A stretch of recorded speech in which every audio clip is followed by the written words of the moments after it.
ever told you about my sprinkler issue. No, I know that there was a sewer issue or a sewer line issue. Oh yeah. But that's long been fixed. Yeah, I don't know about the sprinkler issue. So though. I was turning back on the sprinklers because it had got started getting hot, and I was testing them to make sure they were all working. And I was walking around, and there was like this point where it looked like there was supposed to be a sprinkler head, but there was just like a rubber bubble coming out of it. So I kind of pulled on it, and what it seems like happened is during my sewer thing, I'm pretty sure that they broke one of the sprinkler lines. Oh, good. And then instead of telling us, they wrapped a glove around it and just buried it. What?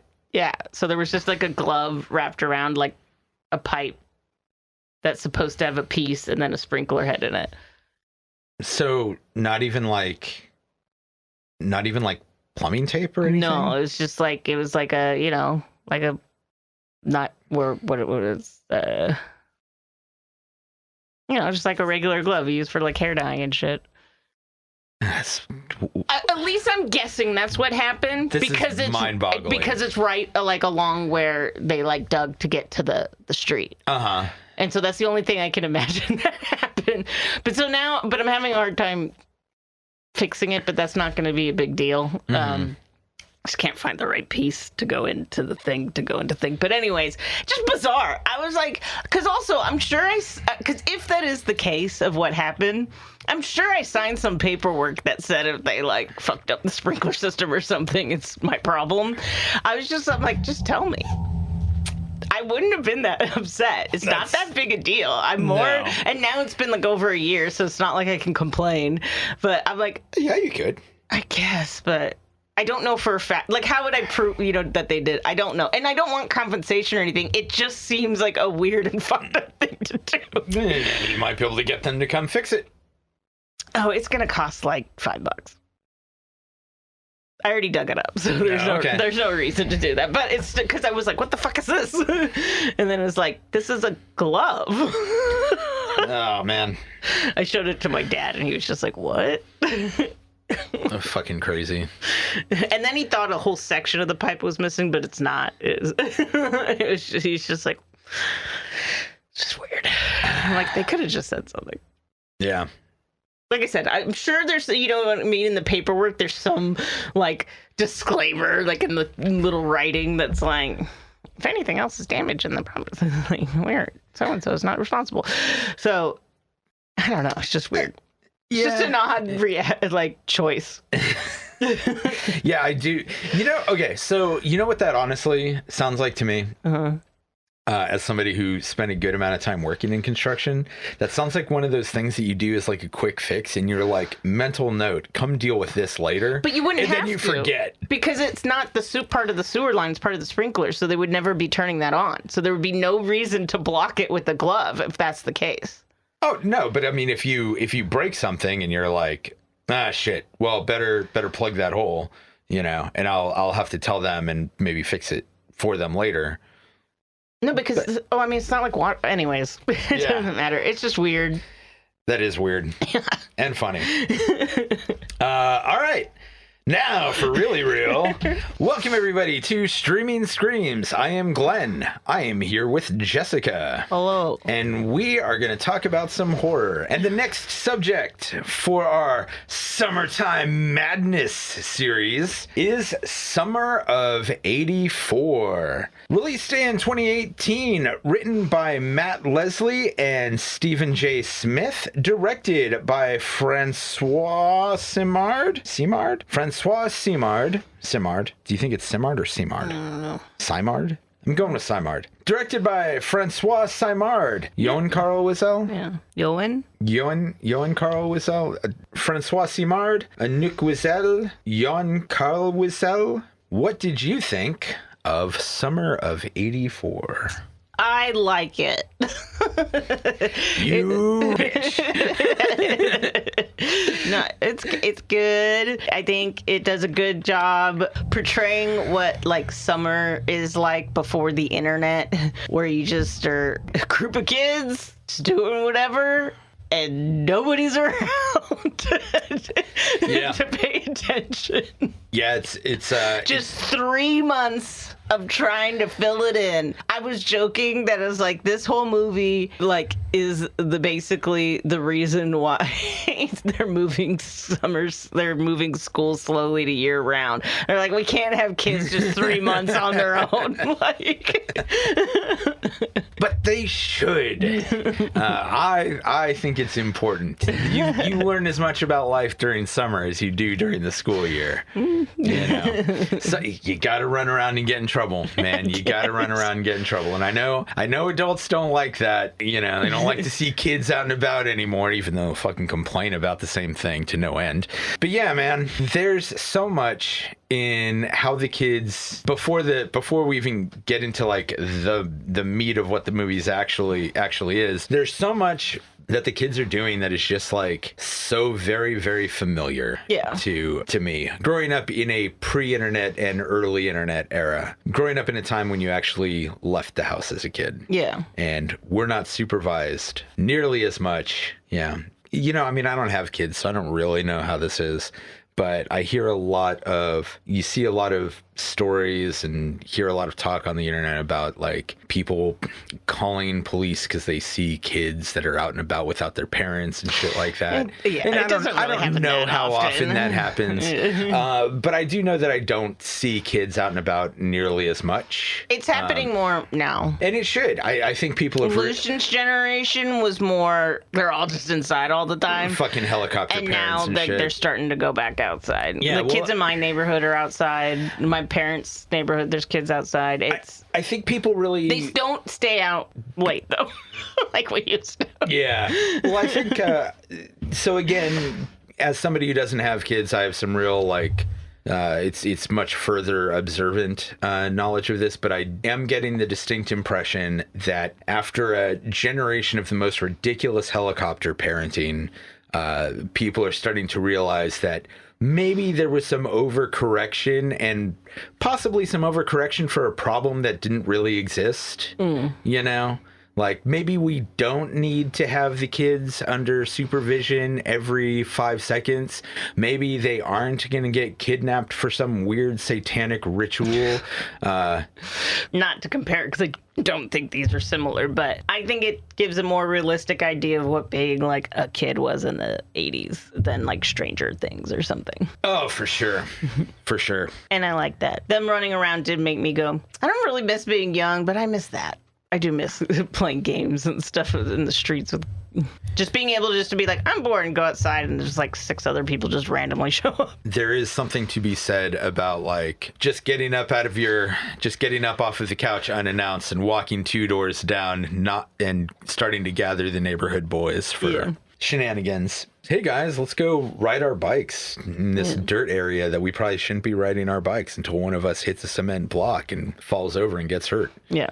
Yeah. I do really. So I forgot how much I really liked this movie. So I've seen it. I saw it when it first came out and just watched it now. And I kind of remembered that I really liked it, but I haven't watched it since it first came out. But, you know, like at the time, I immediately bought like the film score for it, which is really good. Film score was done by a synthwave artist named Les Matos, I think French. They do a great job with it. I don't know if it's one person or more than one person. I think it's one person. Likely. But, you know, they also did the score for Turbo Kid and some other movies. Same directors, isn't it? Oh, I have no idea. Yeah, I think so. Turbo Kid's actually in the movie. Oh, is it? Yeah. Yeah, I only ever saw it once. I liked it, but I wasn't as into it as, like, some of the other people that we know. Yes, I agree. It's like, we don't have to get into the whole thing. No. Not just like the movie. There's a bunch of movies like Turbo Kid that I'm like, I love the aesthetic. I love the premise. They just seem to like meander and just like, I'm like, you didn't really think out a plot here, like a good story here. So there is an interesting thing that went on in the 10s. God, that's weird to say now, where like Outrun and Synthwave became so fucking big. I know that every time period has its own weird, like focus on nostalgia to some degree, but it was like in hyperdrive in the 10s. A lot of people seem to like, it became such a style over substance thing, and a lot of people, including artists, including musicians and filmmakers and all of that, developed this real focus on like concept over story, and like it was this real aesthetic time period. And I really liked Outrun and still do, and I really liked Synthwave and still do. But I think around the time the Turbo Kid came out, I could really start feeling it getting hollow. With movies, you would get stuff like Turbo Kid, where it was just like, all right, looks cool. There's no real substance to this, though. And even in like a lot of the synthwave music and all that, it just became a competition to see who could be the most 80s. Yeah. And lost a lot of the originality and heart that made me really like it in the first place. And I don't want to get off on like another major musical thing, but like if you listen to Carpenter Brute, like, yes, it has an 80s vibe. It does not sound like anything that came out in the 80s, though. You know, it just evokes a feeling. If you listen to like The Midnight, even like the bands that were doing that sort of thing, they do not sound like they actually came from the 80s. They just evoke a similar nostalgia that goes with that. Right. And, and I think that's kind of what ended up kind of killing Outrun as a whole, was just like the style outpaced the substance of it so much that it just like collapsed, which I guess happens to every genre that gets really big, and every like artistic movement that gets really big. Like it just gets saturated with garbage. It's stale. But I do really like this movie. One of the things that I found like really interesting about it is, and I'll get into this more when we get into the actual spoilers of it, with a different tone and some very slight adjustments, this could have absolutely been a comedy. Oh, sure. If you make some minor tweaks to it, it's basically The Burbs for kids. There's a Burbs reference in this. There is a Burbs. I think there's a few, aren't there? I don't know. Which one are you referring to? The walkie-talkie getting buried. Oh yeah. I did notice that. Because most of them people probably won't catch, but there's a fuck ton of just like 80s references in this, including like there's a song that plays at the exact same point it plays in the Karate Kid movie. Oh, that's funny. What? I would never. The one that I noticed that I really liked was the Polybius arcade machine. Yeah, I have that in my notes too. Which that's an urban legend. Well, right. But which makes sense because there is because the main character Davy is very into urban legends and conspiracy theories. Yeah. But I did catch that. I think both times I saw the movie. When they're all, it's very much behind them. So if you know what it is, you'll notice it. It's just a fun Easter egg. Yeah, the whiskey they're drinking is also the same whiskey that they drink in The Thing. I did notice that. Yeah. And there's like just a bunch of little. Yeah. Little things. Yeah, I really... The cool thing about the Polybius machine, though, too, is it also makes sense because the urban legend says the machine, that the game specifically was found in that general area, like in certain parts of Oregon. It wasn't supposed to be like countrywide, and it was just in the early 80s. So... Fun fact. I thought that was fun. The first podcast I ever listened to was a thing about trying to find Polybius. And if it was real. And the thing that's funny is I thought this podcast was real, and it gets like all dark and twisted, and it was like, what the fuck? And then like it ends up with the people going missing, and I was like, oh, this is fake. He did a fucking War of the Worlds drama on you. That's fantastic.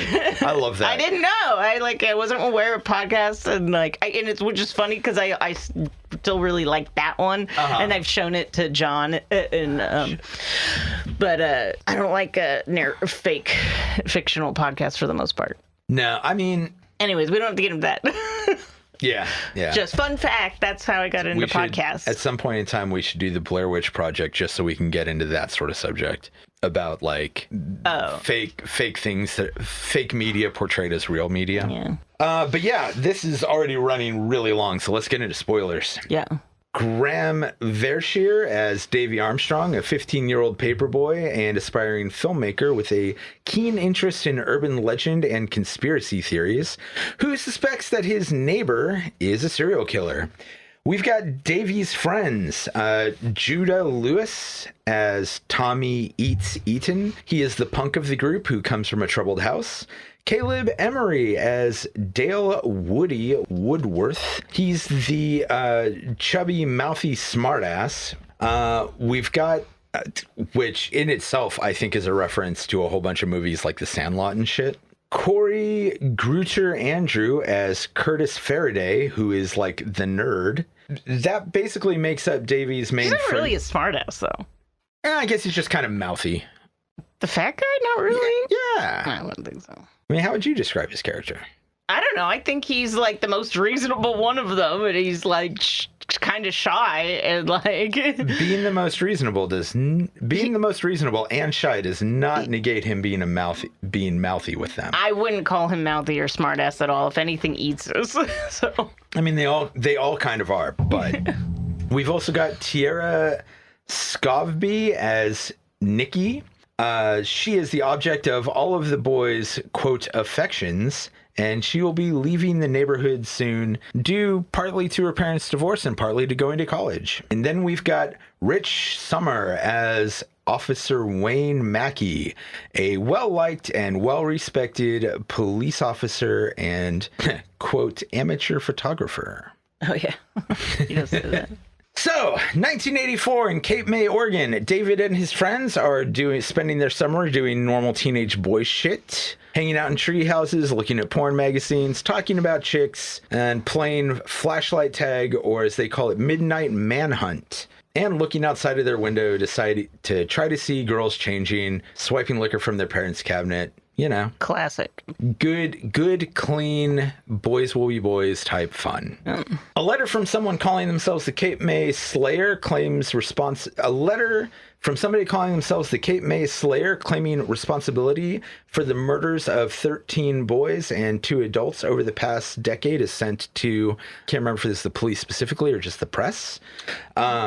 And so the details in the letter are pretty accurate to things that have actually happened. So the police announced that there is now an investigation of an active serial killer.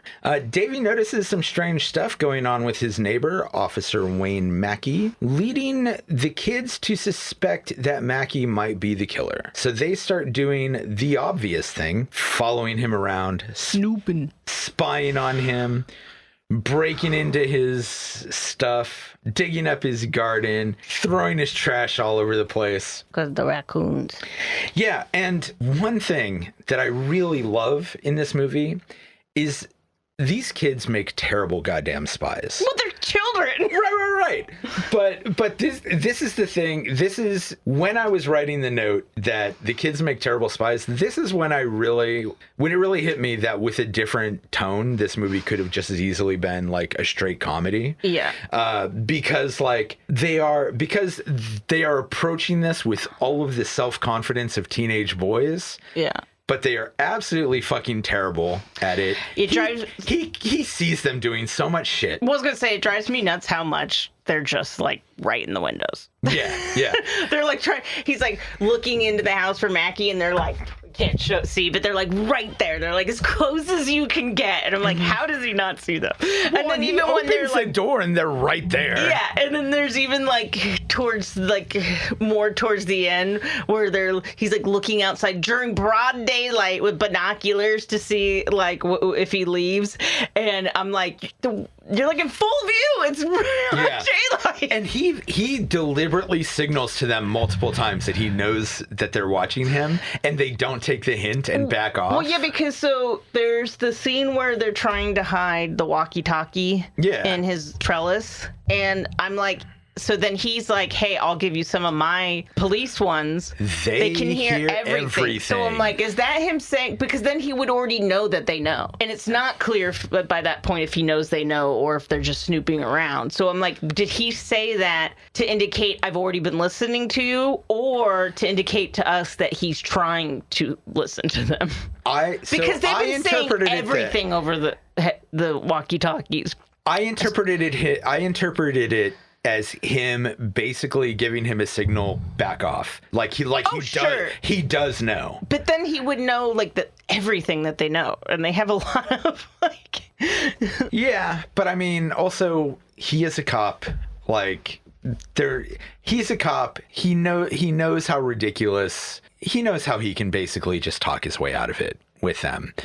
Yeah, and he does several times. But also the other thing that I really love is as you mentioned, they straight up go through his trash and just leave it in the street. Yeah. And dig up his garden, and they're just like, he'll think raccoons did it. Yeah. There is my favorite fucking line in the whole movie is when Davy goes, just like the trash, they'll think it's raccoons. Yeah. It's foolproof. And I'm like, and then they're just like, raccoons aren't digging holes. Yeah. Like that. I fucking love that he actually says it's foolproof. Yeah. And it's, you know what's so ridiculous about that trash scene that's really funny too? It's because, again, they're looking out with their binoculars, and they're like, he leaves at this time every day, so we'll wait for him to go, and then we'll go through his trash. But he doesn't say that. He goes, I have a plan.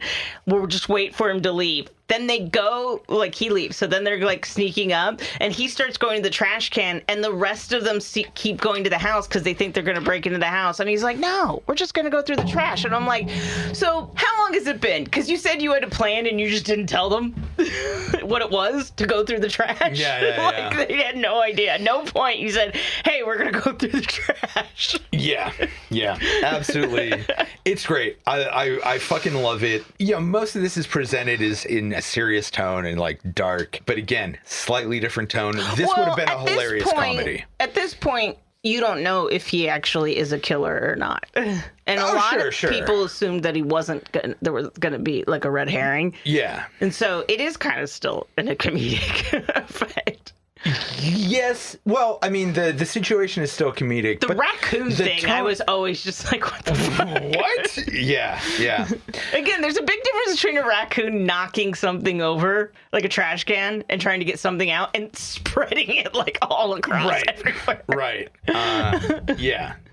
Absolutely absurd. Thanks for joining us here at the Streaming Screams podcast. Please follow us on Instagram, Facebook, Threads, and YouTube at Streaming Screams Pod.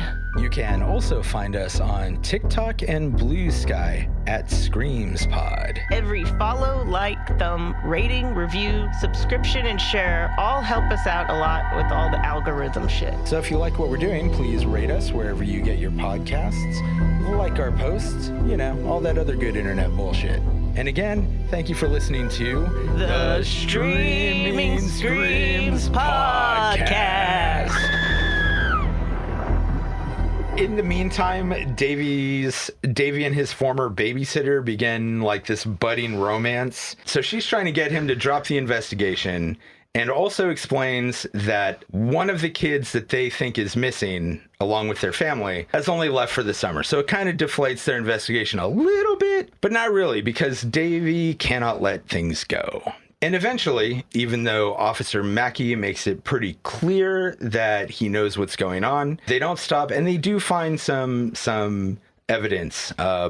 Bloody shirt. Davy saw one of the missing kids in Mackey's house. Etc., etc. So they bring the evidence. Which also, that's stupid of him.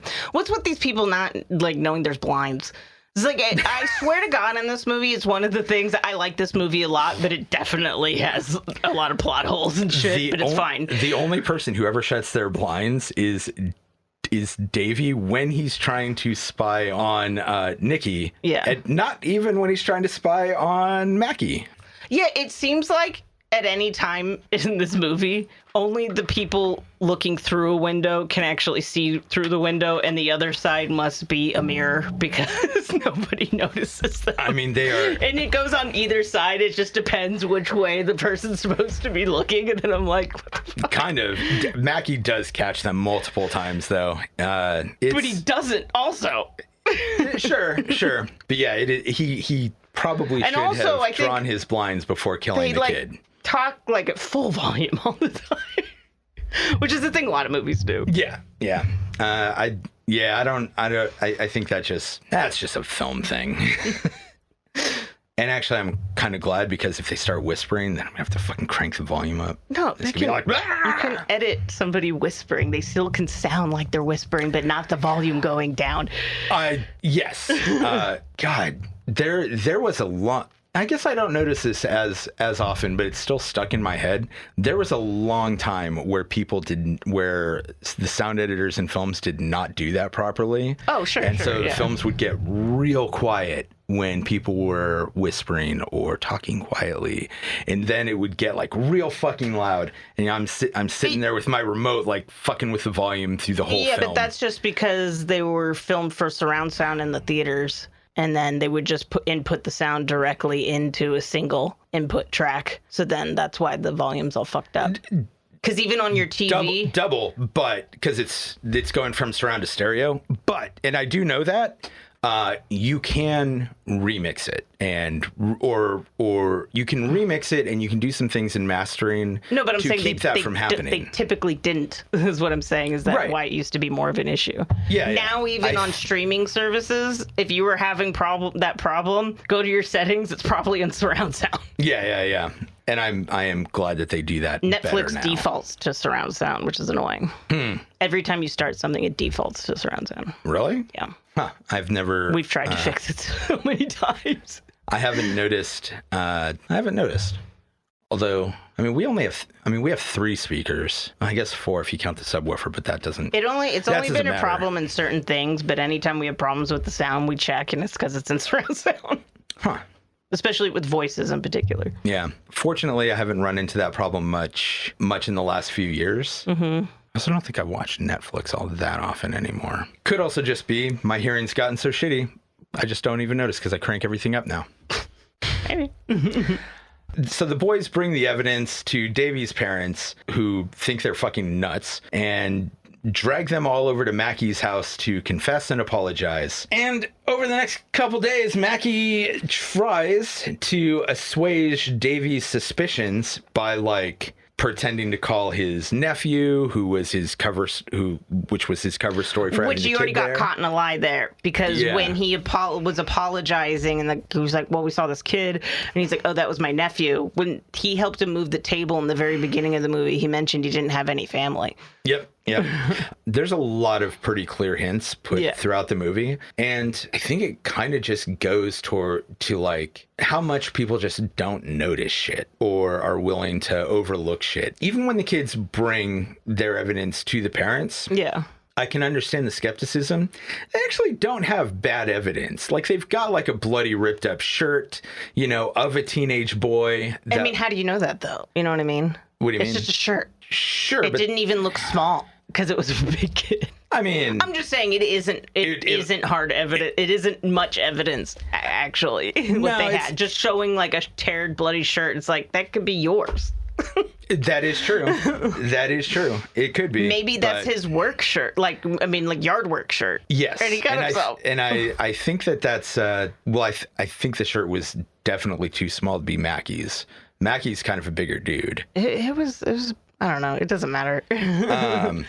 But either way, they don't believe them. They march them over there to apologize, which means that Davy has ignored all of these other signals that Mackie is giving him to fucking back off. And now there's no denying what's happened. So of course, Davy, Woody, and now even Nikki decide to break into Mackie's house again, because they're still not taking the fucking hint. And this time they bring a video camera and find a missing boy who is still alive, as well as a corpse dissolving in a bathtub, which I believe was the boy that we saw earlier. I thought it was the first time I watched it, but it didn't look like it to me. But who else would it be? Yeah, Yeah, I don't know. I thought it was him, but they only show it for like a second. Yeah. And also they find pictures of all of his victims, and also notice that all of the frame pictures on the wall that he said earlier were his family are the other victims, and Davey sees a picture of himself and his family. Yeah. So he is fucked. Sensibly, though, they bring the video to the police, who begin a manhunt. That night, Mackie kidnaps Davey and Woody, and I fucking love this ending. This ending is brutal. Yeah, the ending is very brutal. It has been a really tame movie for the most part, which really adds to the shocking brutality of this scene, other than the rotting corpse and all of that. But then Mackie slits Woody's throat and then tells Davey that he's going to let him live so that Davey can spend every day for the rest of his life wondering if today's the day Mackie's going to come back for him, and that someday he'll be right. Yeah. Which is so vicious. It is, and poor Woody dies, which I think he's the best character. He's the best person. He's like he didn't want to do any of this. He's just trying to like go along with his friends, and they keep just like bullying him into stuff. Yeah, and now Davey has lost, and Woody even says a few times like that Davey's his best friend. Yeah. As the film ends, we see Davey on his paper route. Nikki waves goodbye as her parents drive her away to college. What was that? It was one of them, because they were getting divorced. Oh, yeah. Woody's house is abandoned and in foreclosure, which I think that seems to happen really fast, but I don't know. And he also sees his friends taking down the treehouse, and they won't look at him. That's what they were doing. Okay. Oh, yeah. I wasn't sure. I was like, what is all... What are they doing? They're tearing apart the treehouse. What's his name? The punk dude. Eats is clearly pissed, like throwing, he's like taking like the boards and like slamming them against each other in anger. Yeah. Signifying their childhood is over. Yeah. But also just like, not only does Davey get to spend the rest of his life with this specter hanging over him, and even if Mackie never does come back, that will still haunt him like well into adulthood until he can be properly sure that Mackie is old enough to be incapable of coming back. I bet that would haunt Simon's dreams forever. Sure. But also, he's lost all of his friends. Yeah. Not with regards to Nikki, not through his own actions, but he did kind of bully Woody into this, and Woody gets killed. Yeah. And the other friends also are not as into this investigation. Yeah. And Davey just drags them through it, and they know that he got Woody killed. So obviously those friendships are over. Yeah. So it is about as dark as an ending can get. Yep. It's fucking great. I love the ending. I think the ending is what makes this movie really good. I think the very ending's good, but like the immediate lead up to it is very sloppy. I'm like, so right after they get the Mackie like found out, why did they go home? I just like I don't feel like realistically they would just go home. Like, you go stay somewhere else. There's a killer on the loose. They have not been caught. They've already threatened your life. Like, they know where you live. Like, I feel like the police would probably pay for you to stay like somewhere else. I feel like there would have been a guard on your house at the very least. Something, but though that's the other thing is, how did Mackie get in the house? But even if he did get in the house, that's fine. How the fuck did he get that fat fuck Woody out of there without any, like, the cops are across the street, his parents are supposedly home. Getting him out, I think, is the hard part. Yeah. I think he was hiding out in like the attic or something. Well, that's what I'm saying. So fuck how he gets in there, but how does he get out? And then also he's driving in what would be now a stolen cop car that people would be looking for. So I'm just like, how the fuck did this motherfucker get out of the neighborhood with two, like, you know, one bigger than the other, but still like decent sized kids? Yeah, I mean, he's definitely gonna have to make like 2 trips to the car. Yes. At the very least. It doesn't matter. And both of them will be difficult. Yeah. You know? It doesn't matter, and it doesn't take away from the ending, but every time I watch, even the first time, it was just like, yeah. I needed that. They go out to like this like a tidal island, and there we find the bones of his other victims, and I'm like, did nobody ever look here? Yeah. You guys have got a serial killer on the loose. You You didn't scour the obvious places, the woods and the tidal island. Well, you could say that with the island too is the same thing, that all the bodies are just like fucking laying there. Yeah, like they're not all that buried. No, but I could also say, like, so the serial killer who like recently where he pleaded guilty, the Bogo Beach, the Long Island serial killer, his victims were just kind of put to the side of the road, but they were in brush, so nobody noticed them for hella long. So sometimes you can just put something somewhere obvious, as long as it's like just a little bit hidden. People just won't notice. They won't. Yeah. I wouldn't. So this is the kind of hiding place that I wouldn't expect people to find something randomly. It is the kind of hiding place that, as somebody who's not at all in law enforcement and wouldn't really know, that I would expect authorities to search. You would think once they find out that there's an active serial killer, and you know how they work. You know, they're dumping him somewhere. I was gonna say, because the Long Island serial killer, he was doing it for like decades and nobody knew. There was no suspicion of it, so that is why they weren't found. So I don't think it wouldn't surprise me that they weren't found before the summer, but once that letter gets sent to 13 kids missing, that's a lot. That's 13 kids and a family. Yeah. Well, that's just the kids, assuming the family's missing. No, on the news report they say 13 kids and 2 adults. Oh, yeah, because that's they mentioned, because he was like, oh, he only kills kids, and he's like, no, not exactly, because at one point he killed a family because they think he got caught. Which would make sense. Yeah. Yeah, fucking wild movie. And again, very tame up until that ending. Like, yeah, because it's just about the kids trying to like figure shit out. Yeah, and it's just kind of like it's kind of like a summertime, like it's kind of like halfway between like Rear Window and Stand By Me for most of it. It's just like some. I was gonna say Goonies, just because it's a group of kids trying to figure something out. Yeah, yeah. On Stand By Me, they're just gonna go see a body and poke it. Very true. Yeah. But the whole, like, I feel like the journey, I feel like the relationship is similar. But yeah, Goonies, Stand By Me. Anything with kids, a group of kids doing something. But then, yeah, mixed with like the Hitchcock style Rear Window thriller type deal. But then, yeah, the very end, I think, does cement it pretty solidly in horror. Absolutely, yeah. Because it's all of the tension that has been built up comes to a pretty fucking horrifying end. They wrap all the manhunt thing together. Yeah, I do like that the manhunt, it's not like a theme, but it's like a recurring motif. Yeah. It's like what the kids play, the cop forces them to play it, and the cops are on an actual manhunt for a large portion of it. Mm-hmm. It's a very well done movie, well put together, in my opinion. Well, it has some plot holes, but it does have some plot holes, but they're fairly easy to ignore. Yeah, like I said, I had forgotten how much I liked this movie. I'm also partial to coming of age movies. What a fucking dark coming of age, though. Yeah. Because I know most coming of age movies involve the kids having to like give up their childhood in some way. This kid, though, fucking shit.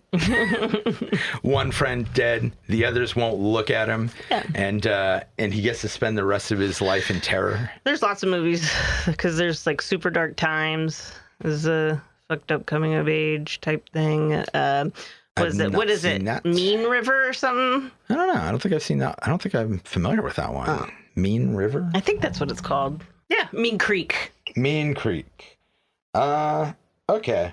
Yeah, I haven't seen that one either. That's good. I don't think I do watch all that many coming of age movies. I watch a lot of coming of age movies. Really? Mm-hmm. I like them. I don't have an opinion on them specifically one way or the other. A good coming of age movie is good. A bad coming of age movie is bad. Honestly, actually, I don't even think I've given it ever any thought. Maybe I watch plenty. Maybe I don't. Who knows? I don't think it's ever something. It's kind of weird, doing this podcast has changed the way that I think about movies a lot. But things like that were never something that I considered too much. Like at some point it was brought to my attention, like many years ago, that I watch a lot of road movies, and I didn't even really even ever like think of that as a concept until it was brought to my attention. Huh. You know, things like Thelma and Louise and Stagecoach and stuff like that, The Road. Yeah. But once it was brought to my attention, I was like, oh yeah, I do watch a lot of these. Like half the westerns that I love are essentially road movies. Not all of them, but I don't think I don't know. It's really funny. I just how little thought I give to some aspects of film. And now I'm going to think about this every single time I see a coming of age movie. I'm going to be like, I'm gonna be noting. Oh yeah, this is a coming of age movie. Ever seen mid-90s? I actually have not. Oh. I keep Decent. I keep meaning to because one, it's a period of time in which as we were discussing earlier, really came of age myself. Yeah. And also Trent Reznor and Atticus Ross did the score for it. Oh, really? Yep. You can buy the vinyl from the Nin web store. Interesting. Yeah. 'Cause usually I pick up on that shit right away, but yeah, I didn't notice. Someday I should probably watch it. Like I said, So we should maybe do Super Dark Times maybe one day on here. It's I've never seen with it. It's darker, older kids, but darker, but it's teenagers. What this movie takes you on a real fucking journey. Yeah. From fairly lighthearted to just pitch black. Yeah. Which Super Dark Times is more pitch black to pitch black. Yeah. The ending of this really caught me off guard the first time. Yeah. And how nice he comes. The guy that plays Mackie does a really good job of playing like overly nice to where it's annoying, and then being like super fucking creepy and scary. Yeah. He comes across pretty believable. He does it because of this when he comes to the door to like try to be. I think what he's really trying to do is not soften Davy, but trying to gauge where he's at. If he really still thinks it or not. I think it's both. Yeah, but then him just being at the door, he's like, does such a good job of trying to act nice, but still having like that edge that like just makes you uncomfortable. So here's the question. There are multiple instances, as we discussed, where Mackie pretty clearly signals, hey, I know what you guys are doing, stop. Yeah. If they had stopped, do you think Davy would have continued to be a target? Yes. What makes you think that? Because he already knows. Well, no, sure. But I mean, And he knows the other kids aren't going to do shit. But even if Davy like does just drop it and is like, let's stop fucking with him. This picture was already on the wall. It is true. Although we don't see that until the definitive finding of the corpse and all that shit. Yeah. I don't know if we. Yeah, so he had all, like when they go search his house and find the dead kid. And there's a living kid too. I don't think we even said that. Oh, no, we did. Okay, we did. He saved somebody. But it turns out all the pictures on this wall are of all the kids that were killed. Yeah. But he does. But they're all family pictures of people that were killed. Yes. we do see. He does notice the pictures earlier, the first time that he's in the house, though. Yeah. So I wonder if the picture wasn't up at that point. Because you would think he would be like, but I think. Why is there a picture of me and my family? He targeted him because he's snooping. But I think if he stopped snooping, he's already, now you're a target because you are already suspicious. Yeah. And like I said, it's obvious the other kids aren't going to do shit if Davy goes away. Davy dragged them all into this. Yeah. And that seems to be the main lesson of the movie. Don't be a fucking weirdo conspiracy theorist. Don't invade your neighbor's property. Really small, insignificant scene in this movie is, but I find interesting just... there's a scene where Eats is leaving his house because you can hear his parents like full on going at it, fighting. Yeah. And he's like crying, and his brother is outside and kind of like gives him shit. But then is like, hey, do you need a ride? And, Eats is like, fuck you. And then he's like, oh, fuck you. I really like that scene just because I think the older brother is trying to console his younger brother, but they don't know how to communicate with each other. As with teenagers. Right. And I think, because why else would he offer him a ride? Yeah. And I'm like, I think he is actually trying to be like, dude, I know what it's like. You know what I mean? But they just don't know how to communicate. And I like it because that is a very real the scene. Yeah, when that scene came up, there was a part of me that was like, why didn't they? It would have been cool to flesh this out a little bit more, because isn't that like the only scene with his brother? Yeah, but they talk about him. Yeah. He's mentioned because his brother's like a delinquent who's gone to like jail, so that way he's being targeted by the cops. And then also they're like, oh, with Nikki, they're like, oh, don't you like him? And she's like, oh, he's like 20 and he works like here. Oh shit! I don't think I made the connection that they were talking about the brother. Yeah. So, who would you recommend this for? If you like coming of age movies or stuff about serial killers. Yeah. I think this might, for some like straight horror fans, be too mild. If you're one of those people that's like, my horror movies all need to be gross and brutal, then it might be a little too slow for you. But it's a really good movie, so I'd check it out. Yeah. Again, I would say that it feels more like a almost lighthearted thriller until it drops off a cliff. Yeah. And then it gets like black dark. Yeah. Like it just goes so bleak. I agree if you like coming of age movies. If you are interested in like true crime, like serial killers and the idea of the monster hiding in the house next door in the suburbs, this will probably do it. Also, just if you like that 80s aesthetic, if you liked like the original season of Stranger Things. Yeah.